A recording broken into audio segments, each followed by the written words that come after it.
Cara, hoje é dia de jogo do Brasil e assim, óbvio que eu vou ver na Cazé TV. E enquanto eu tô pensando aqui, cara, me bateu uma reflexão do nada que eu quero compartilhar com vocês. Só que antes de qualquer coisa, eu vou fazer uma observação rápida.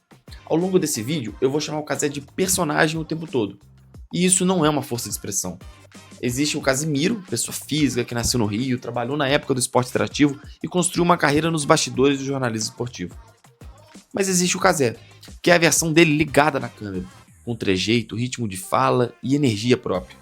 Um é a pessoa, o outro é a construção que essa pessoa fez de si mesmo para o entretenimento. E é exatamente sobre essa construção que eu quero falar aqui. Vocês já pararam para perceber no que o Cazé se transformou? O Casimiro pegou o Cazé e transformou numa emissora de verdade, com audiência que hoje compete de igual para igual com um canal aberto, cara. Isso pra mim é surreal. Ele fez o nome dele incomodar a Globo. Vocês têm noção do que é isso? Vários caras gigantes da história do Brasil, da indústria do entretenimento, como, sei lá, o Faustão, o Jô Soares, até a Xuxa, cara. Eles foram reféns da Globo. E a verdade é essa. E esse cara bate de frente. Não digo em questão de dinheiro, a audiência, pô, com certeza é menor, porque a Globo ainda é a Globo, chega em casa de pessoas que não têm internet. Mas ele cutuca todo um conglomerado de mídia que pode ter certeza tá trabalhando dia e noite pra minimizar ele. E isso é muito forte. O cara era streamer na pandemia e do nada revolucionou um formato de conteúdo aqui no Brasil. Você tem noção que o Casimiro mudou completamente o que era um react? Cara, goste ou não, isso é um fato. Por isso eu quero destrinchar com vocês 3 fatores que eu acho fundamentais nessa construção. E só reforçando aqui, eu vou falar do personagem, tá? Eu não vou entrar no mérito da live mode, nem falar a questão de quem é dono do canal, nem falar em audiência também. É sobre o Cazé enquanto persona e por que eu acho que ela funciona muito bem. O primeiro fator é a personificação. Pessoas se identificam com pessoas. Historicamente, na América Latina, isso pesa ainda mais, porque a gente vive num continente extremamente personalista. A nossa cultura é movida a protagonista. Olha a novela, olha o futebol, olha até a forma como a gente fala da política por aqui. Sempre centrada numa figura, nunca numa instituição ou numa ideia, uma figura. O torcedor hoje, ele não tá falando vou ver a transmissão, ele fala vou ver no Cazé. Isso é a marca pessoal dele virando um produto inteiro. Quando o público cria esse tipo de vínculo, ele para de assistir um canal e começa a acompanhar uma pessoa. E isso desloca completamente a régua de comparação. Não tem como uma emissora tradicional competir nesse terreno, porque ela vem de grade de programação. E ele vem de um vínculo, quase que uma amizade, cara. Você se sente faz parte daquela galera. O segundo fator dessa história pra mim é a autenticidade, o estilo próprio. Como eu falei, o Cazé, ele virou um jeito de ser. É a forma de comentar, de reagir, de se exaltar, de zoar. Tudo isso compõe um estilo que o público reconhece de longe. E dentro desse estilo nasceram os bordões, de um jeito, assim, totalmente orgânico. E se você não sabe, o bordão é algo fundamental na cultura brasileira. A gente adora repetir frase, adora criar gíria coletiva. E o que faz o bordão pegar de verdade não é só a frase em si, é o público adotando aquilo como um código próprio, repetindo entre amigos, usando em comentário, transformando em meme. Isso cria um senso de pertencimento. Quem fala aquele bordão está dizendo eu também assisto, eu também entendo essa referência.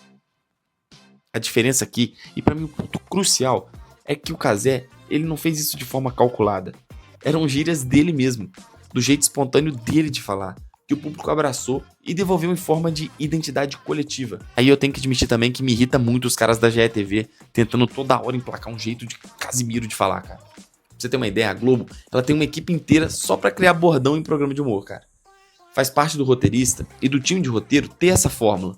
Eu não tô falando aqui que a Globo cria bordão pro futebol, não é isso. Só tô falando aqui da importância dos bordões pro sucesso.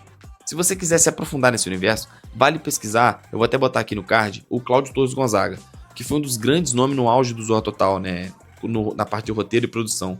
Ele fala exatamente sobre essa engenharia do bordão, como que eles criavam, como isso caía na boca do povo e a importância disso pro Zorra Total fazer sucesso. Dentro dessa autenticidade do Cazé, existe um pouco de comédia também. Hoje, cara, quase não existe mais programa de humor de verdade. Então quando você vê um grupo de caras fazendo piada e rindo junto, é raro. E funciona muito numa transmissão. E a Cazé TV acerta ao colocar não só o Defante, tá? Que tem esse papel que é bem direto de ser o comediante ali, mas também de personagens como o Chico Moedas, que mesmo sem ser comediante de profissão, se tornou uma figura construída com humor. A vida dele na internet começou assim, e ele soube manter esse traço. E por que eu tô falando de personagem? Óbvio que o cara não é falso, não é uma armação, não é nada disso. Mas existe uma diferença entre a pessoa no dia a dia e a pessoa quando a câmera liga. Quando a câmera liga, cara, ele é ele só que extrapolado. com os traços mais marcantes do próprio jeito, amplificados para o entretenimento. É uma persona. Inclusive, muitos personagens de sucesso nasceram exatamente assim, com a própria pessoa exagerando o seu jeito de ser até aquilo virar um formato. O stand-up é basicamente isso, né? Alguém normal, de cara limpa, pegando uma observação real, extrapolando um pensamento e fazendo uma ginástica mental no palco. O Daniel Furlan, por exemplo, ele contou uma vez, inclusive foi num podcast recente, que o craque Daniel, do Falha de Cobertura, nasceu desse jeito. No começo era só ele sendo ele, só que exagerando. Até que começou a dar certo e depois vieram as ideias e a história que ele criou pro personagem. Mas tudo isso veio só depois. O craque Daniel era só ele. Então a Cazé TV, ela acerta tudo isso, ela junta tudo isso de um jeito muito bem encaixado. Tanto que o canal do Chico lá, do Aqueles Caras e do Beltrão, parece quase um spin-off da própria Cazé TV. É natural que tá ali. E você gosta ou não. Agora a gente precisa falar do CPF Casimiro. Ou seja, do nome por trás disso tudo. O cara já meio que fazia humor ali na época do esporte interativo. Ele tinha talento ali na frente das câmeras. Mas foi na pandemia, cara, que ele se projetou de verdade. E mudou o formato de React. E não só aqui no Brasil, tá? E enquanto muita gente se embebeda da fama e do número de seguidores e do dinheiro, ele criou um ecossistema inteiro em volta do próprio nome. A Cazé TV é uma empresa que tem funcionários, tem várias transmissões, programas diários, muita gente e muita história envolvida ali. Mas além de ser literalmente a cara dele, a Cazé TV fala do jeito dele, se veste do jeito dele.